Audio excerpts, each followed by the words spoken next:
It was a sunny afternoon in Los Angeles. The blue sky was clear, a light breeze was circulating through the streets, and the city was buzzing with the rhythm of cars, tourists, and residents going about their daily activities. Jim Caviezel, the famous actor who had become globally recognized after starring in The Passion of the Christ and more recently making an impact in Sound of Freedom, was driving his car calmly through the avenues. He was returning from a small meeting about social projects because, in addition to acting, Jim invested time and energy in causes related to child protection and support for underprivileged communities. With his understated style, he decided to stop at a neighborhood McDonald's for a quick bite. It was not uncommon for Jim to seek moments of normalcy amid the Hollywood whirlwind. Taking pictures, giving autographs is part of it, but he also loved the feeling of being able to enter an ordinary place and sit down for a snack like anyone else. The McDonald's wasn't too crowded, but there was a typical buzz. Families with excited children, teenagers laughing, and people in a hurry waiting in line to order. Jim walked in, discreetly adjusted a cap and sunglasses, trying to go unnoticed. He placed his order in a friendly tone without much fuss, and looked for a table in a quieter corner. That was his brief moment of anonymity, or at least he hoped so. He sat down, unwrapped his burger, grabbed some fries, and feeling a slight relief, leaned back in his chair. He looked around, observing the people without being noticed immediately. A father and a mother were struggling to get their 3 children to eat without making a mess. 2 young students were arguing about tests, and a man in a suit was talking on his cell phone, sounding irritated. As an actor who had always studied people to create characters, Jim enjoyed noticing these everyday scenes. Even relaxed, there was one detail he didn't miss.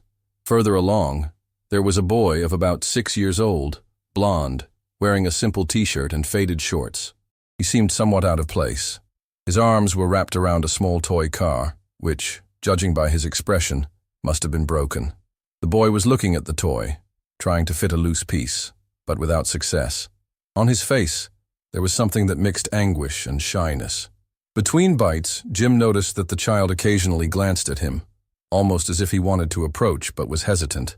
Beside the boy, at the same table, a tall man dressed elegantly, impeccable suit and tie, was fiddling with his cell phone, with a closed expression. He seemed annoyed about something, perhaps because of the phone call or simply irritated with the boy. Jim didn't want to intrude on someone else's dynamic, but he felt a slight foreboding. The boy kept looking at him repeatedly, and when their eyes met, he would look away, embarrassed. Jim smiled slightly, as if to convey, "I'm here if you need me." He knew that sometimes children recognize celebrities, but don't have the courage to ask for an autograph or take a picture. Perhaps that was it. After finishing his sandwich, Jim was still savoring the fries and sipping his soda, enjoying that almost homey moment, being able to eat without producers, without events. Suddenly, the boy slipped off his chair and came toward him, holding the damaged car in his hands. Small, almost dragging steps. Approaching, Jim could see that the boy's eyes were wet, as if he were about to cry. Then, the boy raised the broken car, trying to speak, but his voice came out as a whisper. Jim leaned in to understand better. "Can you fix it?" the boy said, his voice trembling. This touched something in Jim, the purity of a simple request. He smiled kindly. "I don't know if I can, but I can try. What's your name?" "It's James," the boy replied, still unsure. Before Jim could proceed, James got closer, leaned his lips toward the actor's ear, and whispered something. Jim's face changed immediately. The joyful expression gave way to a pale, surprised look, almost taken over by urgency. Those watching the scene could see Jim Caviezel suddenly lift his worried gaze, set down the fries, and reach into his pocket. He pulled out his cell phone and dialed an emergency number, calling 911. In the United States, this meant requesting police or medical assistance. The boy recoiled a bit, frightened. Jim put his hand on his shoulder, reassuring him, while murmuring some details into the phone. The actor's face showed tension. His lips pressed together, but his voice maintained a firm tone. He spoke quickly with the emergency operator, reporting something serious. Meanwhile, the man in the suit, who had been next to James, noticed the commotion and frowned.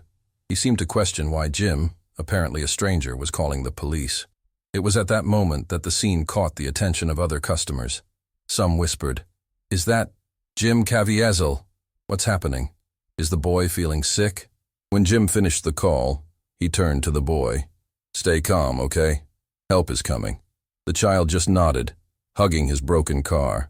The look of panic in James's eyes made it clear that it was not just a matter of fixing a toy. There was a deeper pain that required intervention greater than that of an actor and a glued toy. No one except Jim seemed to know what was really going on. The man in the suit stood up and walked toward them with firm steps. What's going on here? This is my nephew, and you have nothing to do with this. Jim looked at him, keeping calm but not backing down. He told me something serious. I thought it best to call for help. Don't worry. The police will be here soon. And if it's a mistake, everything will be clarified. The man flushed, looking at the boy with contained fury. James, what did you tell him? Stop making things up. The child shuddered and took refuge beside Jim, who placed a hand on the boy's shoulder in a gesture of protection. Clearly, there was a conflict. The man tried to get closer to James, but Jim positioned himself in front, blocking him, though he did not touch him. This created an invisible barrier, a protective adult against another with dubious intentions. The people in the McDonald's, noticing the commotion, fell silent. An employee approached, asking if help was needed. Jim politely replied that the police were on their way and asked everyone to stay safe without causing a disturbance. The employee, frightened, nodded and left. For Jim Caviezel, who had played such intense characters, including Jesus Christ in The Passion of the Christ and a child advocacy agent in Sound of Freedom, the idea of defending the vulnerable was not just a role in fiction, it had real relevance. He had always spoken about values of compassion and justice, of genuine care for the defenseless. Now there, in the everyday, he found himself in a situation where he could act for real. It wasn't a Hollywood script, but a real child asking for help. He recalled scenes from behind the scenes of The Passion of the Christ, where he had to confront themes of human suffering and faith. He remembered Sound of Freedom, which dealt with the fight against the exploitation of minors. He thought, maybe life is putting me in this position for a reason. The tension only increased. The man in the suit, impatient, said, "This is absurd. I'm leaving with the boy." He tried to grab James by the arm, but Jim interposed himself with a firm gesture, without violence, but authoritative. "I will not let you take him until the police verify the situation." "Who do you think you are?" the man shot back. Jim considered, without raising his voice. "Someone who does not ignore a child's cry for help." A few minutes passed, and 2 police cars parked outside. Sirens off, but lights flashing in a bluish hue, signaling urgency. 3 officers got out, 2 men and a woman. Upon entering the McDonald's, they went straight to the heart of the commotion.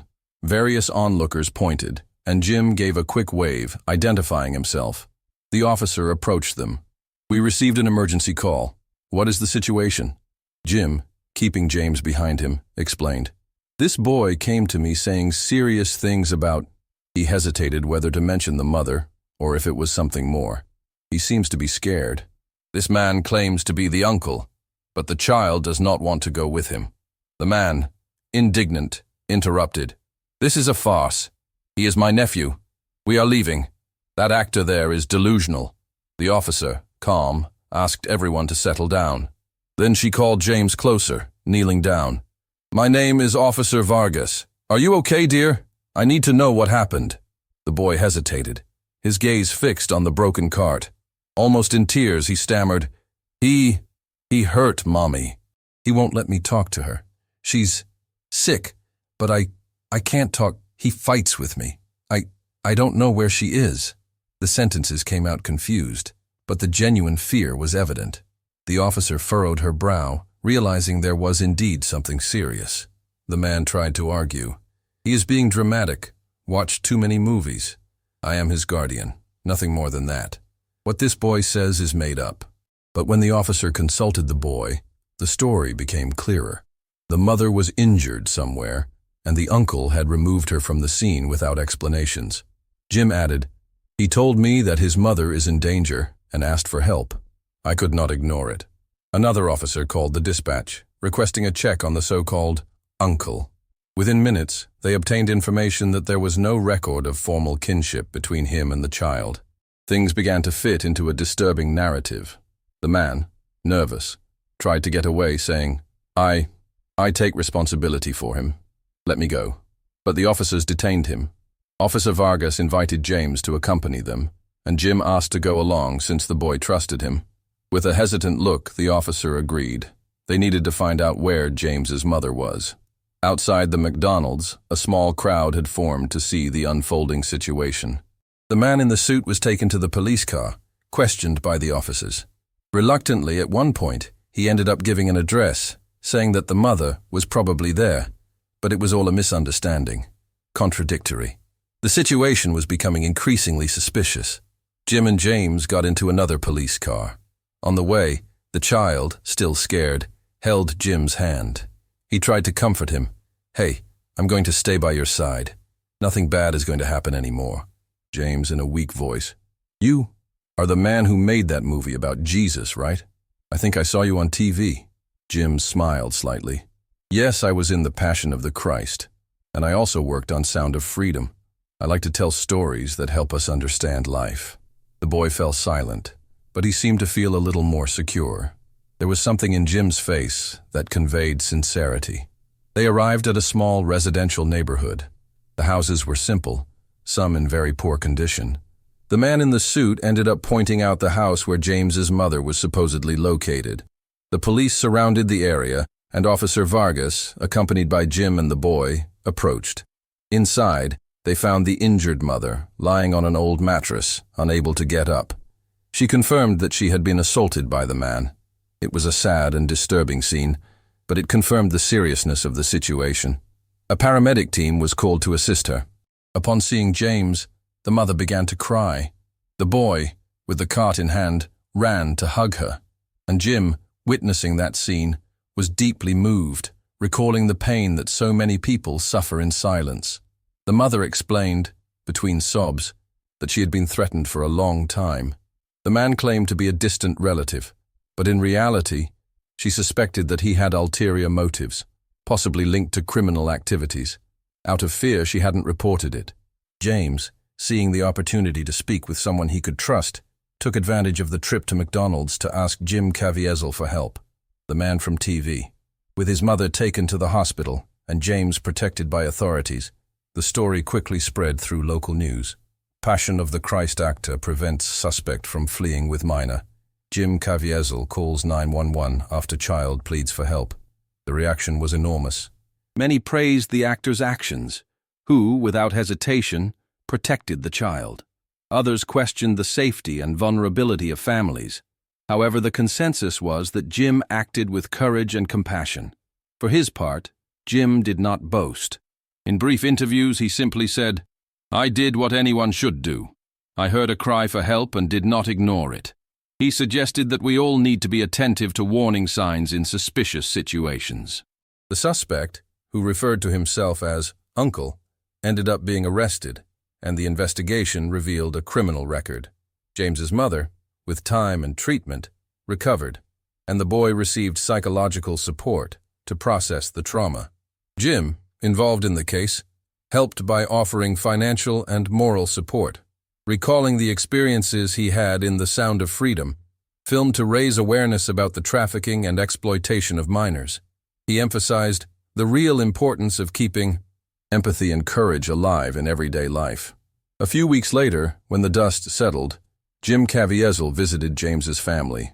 The mother, still recovering, expressed immense gratitude to the actor. Amid conversations and hugs, Jim brought a gift for the boy, a new toy car, identical to the broken one, but this time functioning perfectly. He remembered to fix the old one as well, saying that broken things can be repaired, just as lives can be rebuilt. James, beaming, asked the star if he would come back to see them. Jim confirmed that he would indeed stay in touch. He saw in that boy a reflection of so many others who suffer in silence and felt the need to continue this commitment to help. Jim's actions sparked a wave of donations to organizations supporting victims of domestic violence in the area. Awareness increased and people mobilized. Some journalists opined that Jim Caviezel not only saved a family, but also highlighted the importance of noticing signs of abuse around us, reminding that each person can be an instrument of protection. Ultimately, what happened at that McDonald's in Los Angeles was more than just a headline episode. It was a reminder of how a simple moment, in an ordinary setting, can change destinies. The boy, 6 years old, armed only with a broken toy and courage, found in Jim Caviezel, a famous face but above all, a man willing to listen, the chance to escape a terrible situation. Jim's decision not to ignore the murmur of despair and to dial 911 resonated as a gesture of pure humanity. In times when so many remain silent out of fear of getting involved or thinking, "It's not my problem," Jim's stance exemplifies the opposite. If something bothers your conscience, if someone asks for help, you act. And the silence that followed in the room, when everyone realized the gravity of the situation, showed the power of a simple, yet fundamental action. Thus, the story, both real and symbolic, teaches that kindness can manifest in the most everyday places, whether in a fast food restaurant or on a deserted street. And the person who takes the initiative to help, whether famous or anonymous, embodies the vital difference between being a mere spectator and a true protector. Thank you for getting this far. If you liked this content, like, share, and subscribe for more inspiring stories where the truth prevails over traps. Until next time.